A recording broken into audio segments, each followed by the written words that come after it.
Hello, this is AstroKrys from CodaQueenAstrology, and I'm here today to talk about the exciting news of Jupiter ingressing to the sign of Aries. The zodiac sign of Aries starts the constellation lineup. So we have 12 zodiac signs, and Aries is the first and Pisces is the last. Jupiter has been transiting his zodiac sign of Pisces, and now he's ready to cross over and start all over again. Now, all the cardinal signs mark world points. That is 0 degree of Aries, Libra, Cancer, and Capricorn. And then we have the guardian points, which is all the fixed signs right in the middle degree. So 15 degree of Taurus, 15 degree of Leo, 15 degree of Scorpio, and 15 degree of Aquarius. And those are the guardian points. So we do have Jupiter crossing over that cardinal, meaning new beginnings and starting a new cycle. Jupiter will be transiting the zodiac sign of Aries until October 28th of 2022. Then it retrogrades back into his home sign of Pisces, and then from there goes about 28 degrees into Pisces, and then stations to go to direct again, and then finishes the term that he has with the sign of Aries. So we're gonna have him trigger this 0 degree point more than one time. Now, this is a big deal because Mars later on this year is going to be retrograding. And when we look at this chart, Mars is actually the undercover ruler of this chart. And the reason I'm saying this is because when we look at Jupiter and the sign that he's in an Aries sign, and that's ruled by Mars. Now, Jupiter rules the sign of Pisces, and Mars is currently transiting there, so they're actually in mutual reception.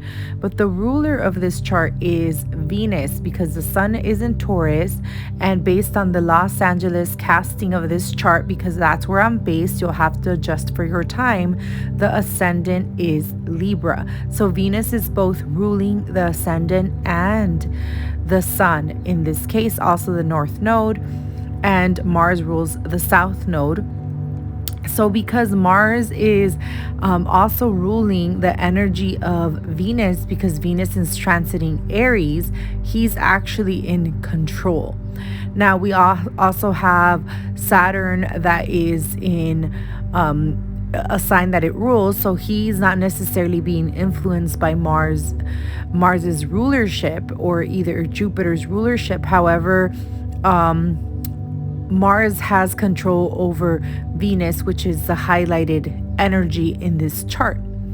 So what does this mean? When we look at everything else that lays out in the chart itself, when Jupiter crosses over this Aries point, it starts that 12-year cycle of Jupiter taking 12 years to transit through the entire zodiac signs. So the house that has Aries will be revitalized. And when we have the energy of Aries activated by the planet of expansion, luck, belief systems, adventurousness, we become enlightened. We love this energy. So wherever this Aries house falls for you, that's how you're going to experience the transit of Jupiter in Aries. Pay attention to that house. So an example, if you're a Libra rising, it's going to be in your 7th house. So this is going to expand contracts for you, negotiations. Things could go your way much more easier than other times, and this is the time to set those things in place. It could also mean a proposal. Now, we do need to see other aspects going on. However, usually people, when they have this transit, they end up tying the knot and they bring in a lover. Venus also being there in the sign of Aries, it's not going to conjunct Jupiter. They already conjunct in Pisces, but they're still continuing that conversation because they are in the same sign now. Now, Venus eventually is going to move out of Aries, but momentarily, Venus is still carrying that conversation out and still working on love matters. But now Venus is a little bit more aggressive and expressive and bold and determined, where in Pisces, she was a romantic and she was very ethereal and more soft in her expression. Venus in Aries is not that way. Now, she still has a little bit of softness to her because the ruler of Aries is in Pisces. So this is not necessarily a mutual reception, but a lot of astrologers do consider this a mutual reception because Venus is exalted in the sign of Pisces, so she has some affiliation to that sign, and Mars rules the sign of Aries. And since Venus is exalted in Pisces, she's still able to function pretty soft, a little bolder, but maybe she watches her tone or she watches her expression, etc. Now, when we do these type of interpretations, these are mundane interpretations, meaning it's going to be more general and we're going to see themes. We're going to see a lot of people going through similar themes. However, the most interconnected your natal chart is to all the transit positions, then that's how you feel it, either more intense, not so much, or not at all. So starting with just the analyzation of this chart itself, I already mentioned that Venus is ruling the ascendant and also ruling the sun. So these are matters of relationship and money. We're talking about romantic relationships, we're talking about business relationships, collaboration, and then we're bringing in other people's money. We're bringing in the sun in the 8th house and the energy of Taurus. So that's the banking system, that's joint accounts, that is a joint money, that is taxes, insurance. So, and the North Node is focusing there as well. And we have Venus in the sign of Aries, which is expressing new beginnings. It's also expressing times of doing things their way. The energy of Aries is typically known as entrepreneurial because they tend to be risk takers, and a lot of people that are self-employed, that is typically what they do. They take a risk, they leave a job, and then they decide, I'm putting all my attention on this venture and I'm making it happen. So we're gonna see a lot of that, where people are gonna decide to go back into the field of work and maybe find different positions or a different job, and a lot of them are going to be more interested in working for themselves. So this is a booming of self-employment, and we've already been seeing things like that, but it's going to continue. It's not going to decline. We also have Saturn in Aquarius in the 5th house of entrepreneurship. That's a natural 5th house of entrepreneurship, kind of maturing and grounding things. Saturn in Aquarius is not interested in breaking all the system down. It's interested in innovating the system. You don't reinvent the wheel, right? You get the wheel and you innovate it. You make it faster. You make it more efficient, etc. So Saturn is going to be doing that to those systems. A lot of people are going to feel the heaviness and the responsibility because the 5th house, when it has Saturn transiting, it brings a tad bit of seriousness to our fun. However, it is in a sign that it rules Aquarius, so it's the best, one of the best Saturn placements actually that you can experience and have if you have Saturn in Aquarius natally, because it's in a sign that it rules and it functions much more better. It's conjunct Vesta, and she's the asteroid of the hearth. She rules the sacred fire in our home. So that also is highlighted here, where we're going to be spending a little bit more time shaping our belief systems, what we believe is sacred to our heart. The 5th house is connected to the heart. it's a house of the child, the inner child. So warming ourselves through spiritual practices, whether it's prayer or religion or any other type of esoteric practices such as astrology, it's going to enrich you. And that is what's happening. So you're going to see a lot more themes and things around that. Now, we do have Mars in the 6th house of work. So that means that a lot more people are going to be seeking work in a very determined way, but also with a tad bit of fluidity, because the energy of Pisces is to go with the flow. It's to sense things. And Mars is really close to that Neptune at 24th degrees. Mars will conjunct Neptune at 24 degrees and it'll reactivate the Jupiter-Neptune conjunction that happened prior, which is another seed that Jupiter and Neptune are leaving behind.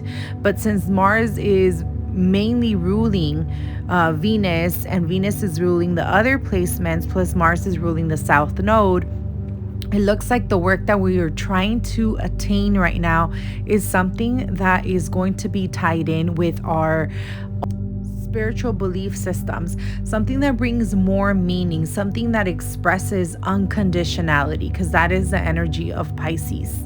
And we also have the moon, which is ruling the midheaven in the sign of Cancer. The moon is located in the 12th house in the sign of Virgo, also impacting the service industry. So this is going to show up in people, not how they're also being of service to others, but how others are of service to themselves.